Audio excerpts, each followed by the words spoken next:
Swayam Prabha. Digital India. Educated India.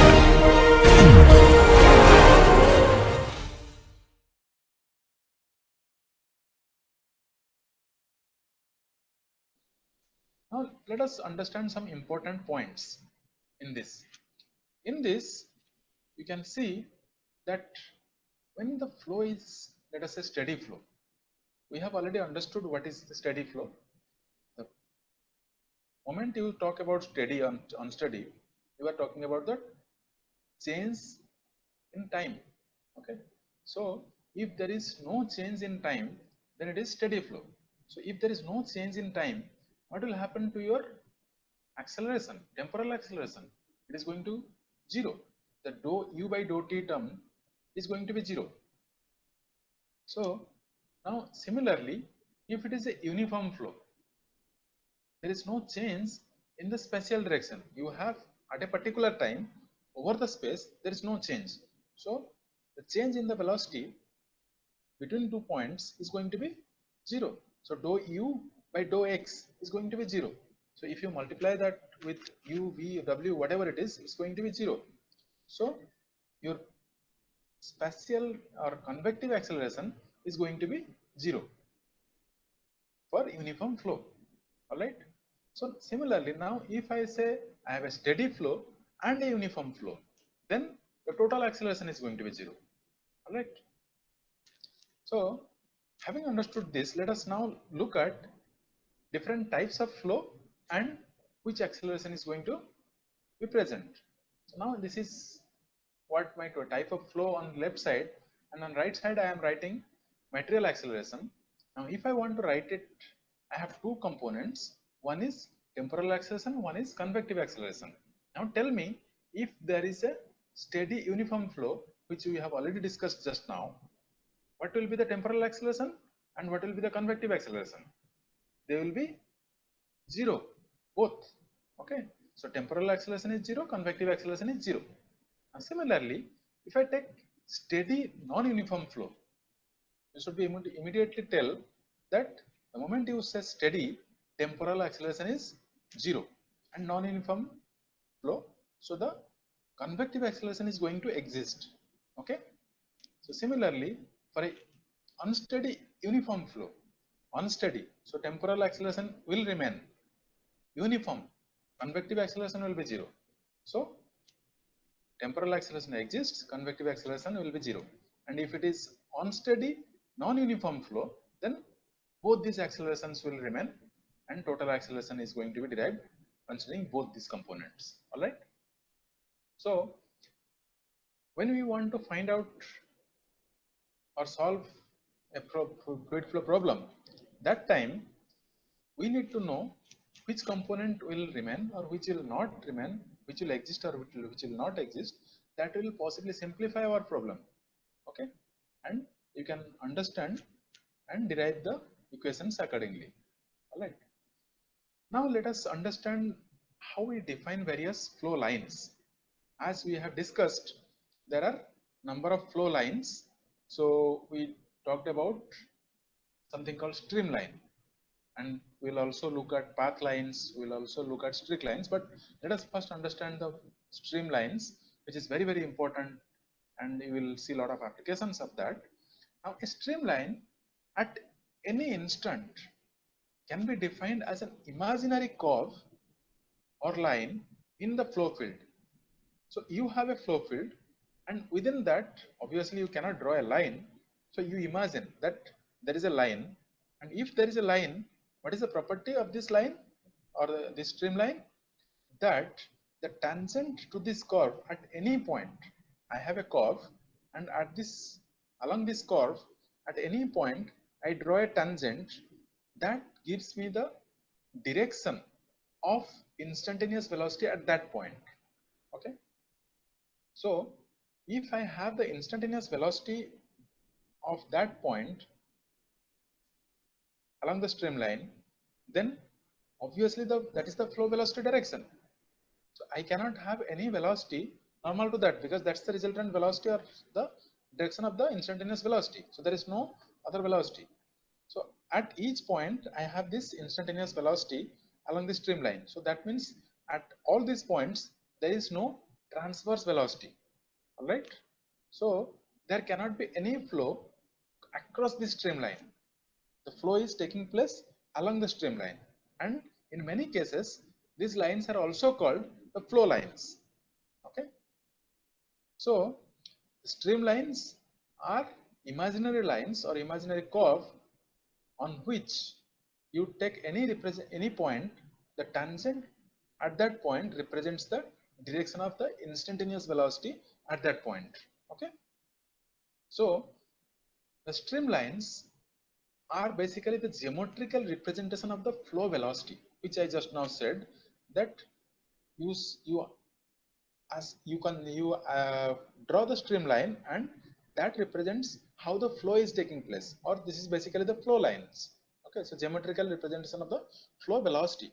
So you can draw number of streamlines, and that will show you the flow or kind of a flow path of certain number of particles. Okay, so how they are moving. So let us say this figure, what you see here is typically you have this fluid here, and that is moving.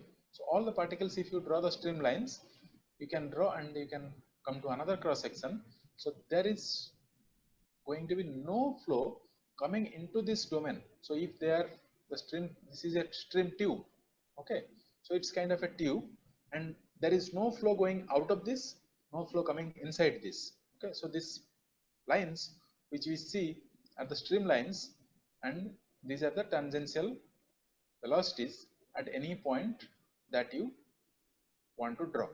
Okay, so in an unsteady flow, velocity vector changes with time. The pattern of streamlines will change, or it also changes from one time to the other time. But at a particular time instant, you can have one stream tube, and this stream tube could have a different position. At this time it is like this. So at this time there is no flow to this domain from any side. It is through this tube only. And if you go to the other instant, because the velocities have changed, there could be some change in the stream tube profile. So you might see another profile. So that is possible. But at a particular time, it does not change. Okay. And if you look at that the lines that we are drawing, we said that there is no cross flow. So if there is no cross flow, one streamline cannot cross another streamline. Okay, so streamlines cannot cross each other in this case. All right, so we'll see all those properties at a later stage.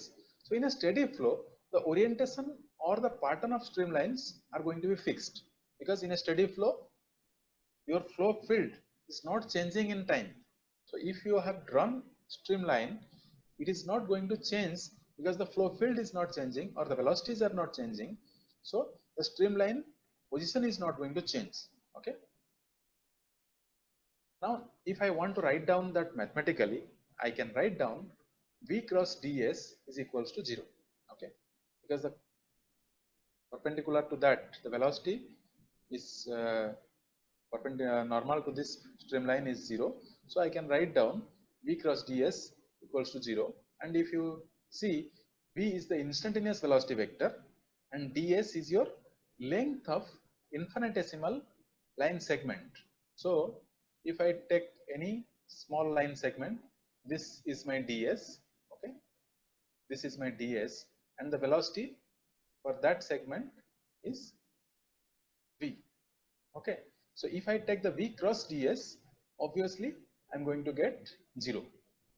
Now if I write down the vectorial form, the velocity in velocity as u, v and w in x, y and z directions respectively.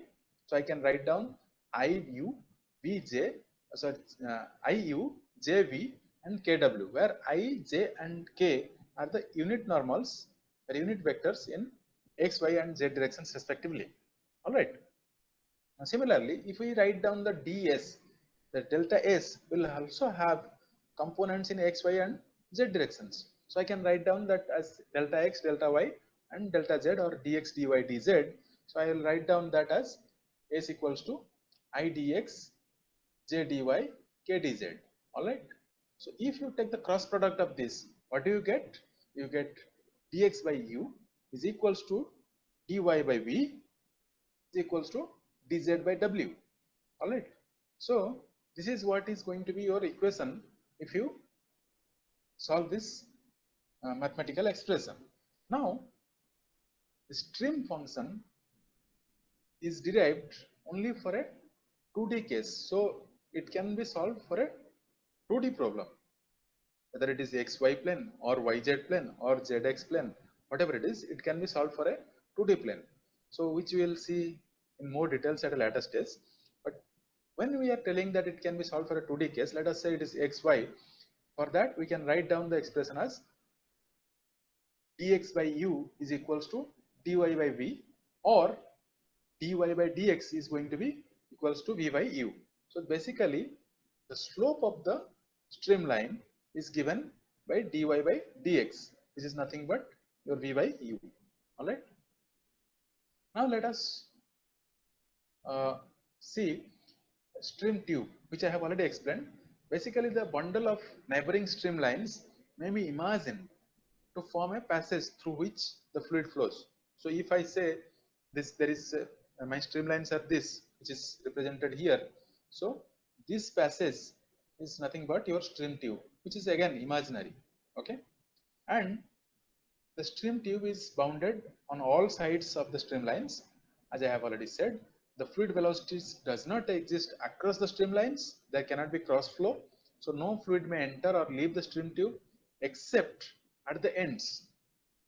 Okay, so at these ends, that is the cross section, there could be fluid entering here and fluid exiting here, but there cannot be any flow.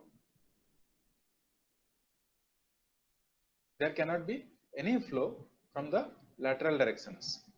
Okay. All right. Okay. So now the entire flow in a flow field may be imagined to be composed of flow through stream tubes arranged in some arbitrary positions. Okay.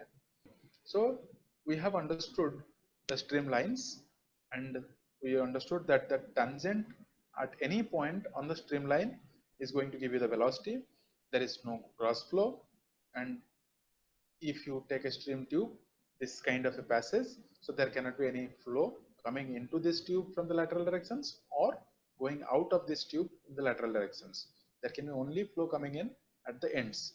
Okay, and the entire flow in the flow field can be imagined to be composed of flow through a stream tube arranged in some arbitrary position. That means you have a domain, so you can have multiples of stream tubes, and the flow is taking place through those stream tubes. Okay. So there are a lot of applications of this. We'll see the application at a later stage. Now let us look at the next type of lines that we discussed is the path line. What is path line? Path line is the actual path traveled by the fluid particle over a period of time. So it is reminding us of the Lagrangian frame of reference, isn't it? So you are tracking the fluid particle and you are tracking how it moves in time. So it is the path that has been taken by this fluid element over a period of time. So that line, if I draw, is called the path line. If you look at this figure, you can see that, let us say P1. P1 starts from here and it goes all the way and takes a loop and then comes, reaches here. So that is my path line for P1. Similarly for P2, this fluid particle starts from here and it goes something like this. So it is P2, and P3 comes from here and it goes like this. So I cannot restrict how this fluid particle is going to move. So they can cross each other, there can be a loop, and it can move in any direction or any random manner depending on the flow properties. Okay. So if I want to write in mathematical expression, I know the start position, initial position, and then I will find out what is the velocity. So based on the velocity, I will find out the new position. So new position is x plus delta x, and that delta x is going to be v dt. Okay, so integration over v dt is going to give you the delta x. That will give you the new position. New position is x. Okay. So we can write down this expression x is equals to x0 or x start plus integration over t0 start time to delta t is varying with some additional or you are moving in time with delta t. So that is integrated over this time to this time v dt. So that will give you the new position x. So you can keep on tracking the position all through the movement. So the family of path lines represent the trajectories of different particles, which we see here in this figure. Okay, so the family of path lines are basically showing you the paths that are taken by different particles. And in a steady flow, the path lines are identical to streamlines. Okay, in a steady flow, the flow properties are not changing, so they will keep on moving in that same path, and there will not be any change in time, so they will be identical to the streamlines. Okay, path lines can intersect each other, and a path line can form a loop, and it can cross its own path maybe once or several times depending on the motion. Okay, so there is a distinction between the streamline and path line. Now let us look at what is streak line. Okay, so the next type is streak line. What is streak line? If you look at, streak line is the locus of fluid particles that have passed sequentially through a prescribed point in the flow. Let us say I have a particular point which is shown here as P. Okay, this point is P, and in time, as the time moves, let us say T1, T2, T3. So at T1, my particle Q moves, okay, and T2, particle R moves, T3, particle S moves through this point, and P goes, sorry, Q goes through this point, and it reaches here after some time, and the R, which has gone at some time T, it reaches at this point, and S reaches at this point. Now that time T is Tn, T plus delta T, some time instant after the fluid's particles passed through this point I'm looking at. So if I join the points where these particles have reached, I can find out this profile. Okay, this is nothing but my streak line. Okay, to give you an example of that, I will show you the same movie which I have shown you earlier, and in that you can see, let us say, okay, now let us say this is the location through which the particles have passed. Okay, and they are moving. So I can track now which are the locations these particles are going to reach after some time. Okay, and I will move this again further. See, this line, outer line, let us say the particle at the outer line are constant, they are not moving inside or whatever. So this line is nothing but a new profile of these particle positions. So if I join this, I can still call it as a streak line. Okay, so this is slightly something you have to imagine. Okay, and you can still see where the new positions of these particles are, and you can join them to get the streak line. So there are applications of streak lines, but not so much as of streamlines and path lines. Okay, so in this case we saw that these profiles, these are the path lines, and each one of them A, B, C shows the path line for QRS, and if I join this positions QRS at a particular time, then I will get the streak lines. All right. So in this lecture, we have understood the basics of fluid kinematics, starting from various flow fields and how to define scalar, vector, and vector field, scalar field, and so on. Then we have seen various properties of accelerations, material derivative, and then we have seen different flow lines that are streamlines, streak lines, path lines. Okay, so with this we'll end the lecture here. We'll take the next concept in the next lecture. So thank you so much. Have a good day.